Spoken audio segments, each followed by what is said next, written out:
Spasmo nervoso? No, mi scappa da ridere a me.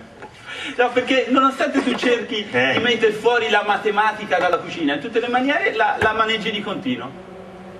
Cosa stai facendo te? Che faccio? Apro i pelati, no? No, no. No, Stai applicando il principio della leva. C'è verso. Sono leva esente, mi hanno riformato a me.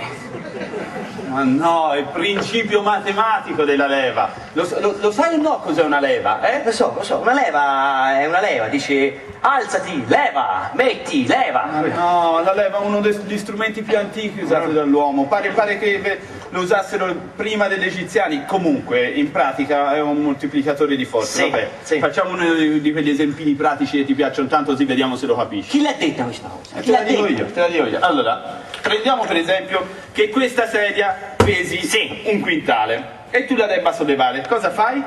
Cosa faccio? Arrivo lì, da pezzo d'uomo, O vai? l'afferro, Vai. 1, 2 e 3. Porca miseria! E ti rompi. Boia. Vedi, lasciatelo. Oh, dire. mamma. Con la forza funziona così. Se uno la forza ce l'ha, la usa e allora è abbastanza semplice, no? Vedi? Sì. Questo va in palestra, ma io vicino però, Ma se uno la forza non ce l'ha, cosa fa? Usa. Cosa fa? Cosa fai? Chiama un facchino. Capo! Vieni a darmi la mano, dai, bello, vieni. Allora, metti che quel giorno c'è sciopero dei facchini. Cosa fa? Usa la testa e aspetta che lo sciopero finisca. Siamo sempre qua a capo, non si va via, vai tranquillo. Usa la leva, perché in linea di principio sì. con una leva è possibile sollevare qualsiasi peso. Cosa diceva il sommo Archimede? Fermo, questa la so. Il sommo disse, 2 punti. Datemi un punto d'appoggio e io vi solleverò il mondo. No? No, è approssimativa anche te, anche questa, come te, come tutti i letterati. Il sommo disse datemi un punto d'appoggio e con una leva vi solleverò il mondo, se no con cosa lo sollevava il mondo? Era anche anziano, no? Allora, prendi la scopa. Prima sporchiamo. Che fai? Le previsioni delle pulizie fai? Ma no, è per finire l'esempio pratico, prendi la scopa, dai. Tieni la scopa. Allora, che cos'è la leva? La leva è una sbarra, ok? Con un braccio più corto su cui si applica il peso, un braccio più lungo su cui si fa leva e si applica la forza, appoggiata su un punto d'appoggio che chiameremo fulcro. E guarda qua. Bellino. Ti piace? Ganzino. Oh vai, non metti a posto la scopa, vai.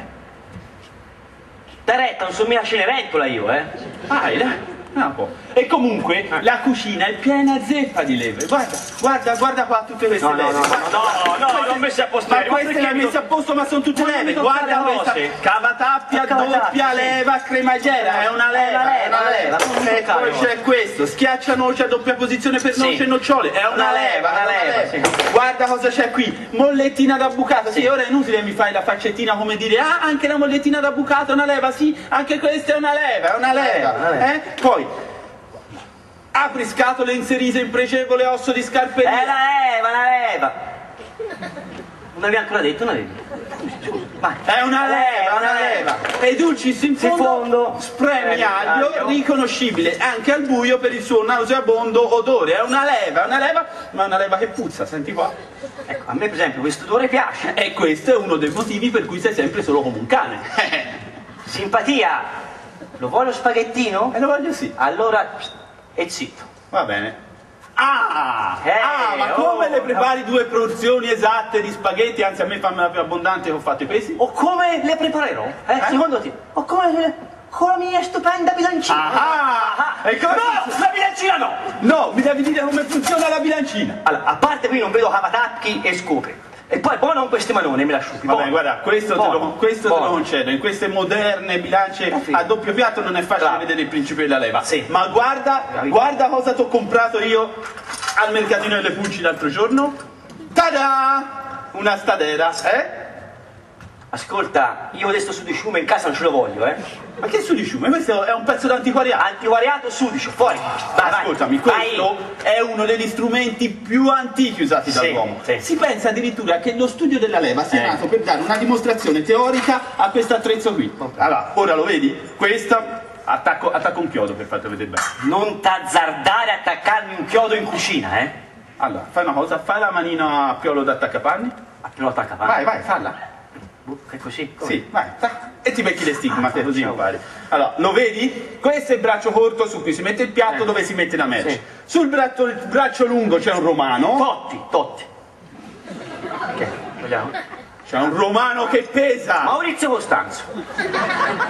C'è un peso che si chiama romano. E non mi chiedere a me perché si chiama romano, perché non lo so. D'altra parte non è che io possa sapere tutto. Te lo sai perché il prezzemolo si chiama prezzemolo? Oh, ma sta calmo, hai detto te che è romano. Per me questo può essere anche di Frosinone, Forza. Allora, tu metti la merce sul piatto, poi muovi il romano sulla leva lunga e guardi la tacchettina. Quando hai bilanciato il peso, guardi quant'è e vedi quanto pesa esattamente la roba che volevi pesare. È semplice allora. Certo, è semplice per uno approssimativo come te che si accontenta di guardare la tacchettina. Ma per mettere ogni tacchettina al posto giusto si è dovuta minuziosamente applicare il principio della leva. Fermo! Vedo lo spaghettino allontanarsi! Il primo a studiare la leva fu Archimede. Guarda! Poi lo studio fu ripreso e analizzato dal 300. Bella, fino a quando Galileo Galilei non ne fece uno studio bellissimo. Lo studio della leva. Galileo! Ma quel corpicione! La leva, Santissimo! E lo fate